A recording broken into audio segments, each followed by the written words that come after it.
ಅಮೆರಿಕದ ಅಧ್ಯಕ್ಷ Donald Trump ಹೊಸ ಘೋಷಣೆಯೊಂದರಿಂದ ಭಾರತ ಅಮೆರಿಕ ವಾಣಿಜ್ಯ ಸಂಬಂಧಗಳಿಗೆ ಬಿಸಿ ಮುಟ್ಟಿರುವ ಸೂಚನೆ ದೊರೀತಾ ಇದೆ. ಭಾರತದಿಂದ ಅಮೆರಿಕಕ್ಕೆ ಸಾಗುವ ವಸ್ತುಗಳ ಮೇಲೆ ಈಗ 25% ಹೆಚ್ಚುವರಿ ಸುಂಕವನ್ನು ವಿಧಿಸುವ ಹೊಸ ಕಾರ್ಯಕಾರಿ ಆದೇಶವನ್ನು ಟ್ರಂಪ್ ಹೊರಡಿಸಿದ್ದಾರೆ. ಈ ಹೊಸ ಸುಂಕ ಈಗಾಗಲೇ ಜಾರಿಗೆ ಬಂದಿದ್ದ 25% ಸುಂಕದೊಂದಿಗೆ ಸೇರಿ ಒಟ್ಟು 50% ತಲುಪಲಿದೆ. ಇನ್ನು ಭಾರತ ರಷ್ಯಾದ ತೈಲವನ್ನು ಖರೀದಿಸ್ತಾ ಇದೆ ಎಂಬ ಆರೋಪ. ಈ ಆದೇಶದ ಹಿನ್ನೆಲೆಯಲ್ಲಿ ಟ್ರಂಪ್ ನೀಡಿರುವ ವಿವರಣೆ ಗಮನ ಸೆಳೀತಾ ಇದೆ. ಭಾರತ ನೇರವಾಗಿ ಅಥವಾ ಪರೋಕ್ಷವಾಗಿ ರಷ್ಯಾದಿಂದ ತೈಲವನ್ನು ಆಮದು ಮಾಡ್ತಾ ಇದೆ ಅನ್ನುವ ಕಾರಣವನ್ನು ಮುಂದಿಟ್ಟುಕೊಂಡು ಅವರು ಈ ಕ್ರಮವನ್ನು ಕೈಗೊಂಡಿದ್ದಾರೆ.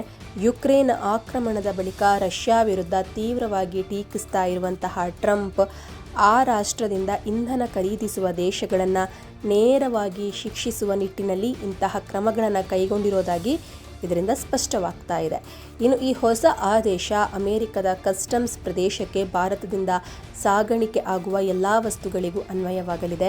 ಹೆಚ್ಚುವರಿ 25% ಜಾಹೀರಾತು ಮೌಲ್ಯದ ಸುಂಕವನ್ನು ವಿಧಿಸುವ ಈ ಒಂದು ನಿಬಂಧನೆ ಮುಂದಿನ 21 ದಿನಗಳಲ್ಲಿ ಜಾರಿಗೆ ಬರುವ ಸಾಧ್ಯತೆ ಇದೆ. ಇನ್ನು ಹಿಂದಿನ 25% ಸುಂಕಗಳು ಈಗಾಗಲೇ ಜಾರಿಗೆ ಬಂದಿರುವಂಥದ್ದು. ಒಟ್ಟಾರೆ 50% ತೆರಿಗೆ ದರ ಭಾರತ ಮೂಲದ ಉತ್ಪನ್ನಗಳ ಮೇಲೆ ಬದಲಾಗಲಿದೆ.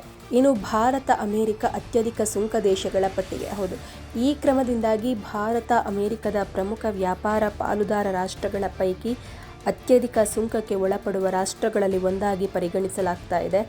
ಈ ಮೂಲಕ ಭಾರತ, ಚೀನಾ ಹಾಗೆ ರಷ್ಯಾದಂತಹ ರಾಷ್ಟ್ರಗಳೊಂದಿಗೆ ಒಂದೇ ಸಾಲಿನಲ್ಲಿ ನಿಲ್ಲುವ ಪರಿಸ್ಥಿತಿ ನಿರ್ಮಾಣವಾಗಿದೆ. ಇದು ಭಾರತಕ್ಕೆ ಆರ್ಥಿಕವಾಗಿ ನಷ್ಟಕಾರಿಯಾಗಬಹುದು ಎಂಬ ಆತಂಕಗಳು ವ್ಯಾಪಕವಾಗಿದೆ. ಈ ಹೊಸ ಸುಂಕದ ಹಿನ್ನೆಲೆಯಲ್ಲಿ ಭಾರತದಿಂದ ಅಮೆರಿಕಗೆ ಸಾಗುವ ಹಲವಾರು ಉತ್ಪನ್ನಗಳ ಬೆಲೆ ಬಲವಂತವಾಗಿ ಏರಿಕೆ ಆಗುವ ಸಾಧ್ಯತೆ ಇದೆ.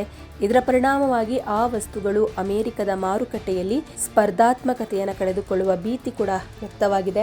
ವಿಶೇಷವಾಗಿ ತಂತ್ರಜ್ಞಾನ, ಔಷಧಗಳು, ಉಡುಪು, ಯಂತ್ರೋಪಕರಣಗಳು ಸೇರಿದಂತೆ ಅನೇಕ ವಾಣಿಜ್ಯ ವಿಭಾಗಗಳು ಇದರಿಂದ ಹೊಡೆತ ಎದುರಿಸಬೇಕಾದ ಸ್ಥಿತಿಯಲ್ಲಿವೆ.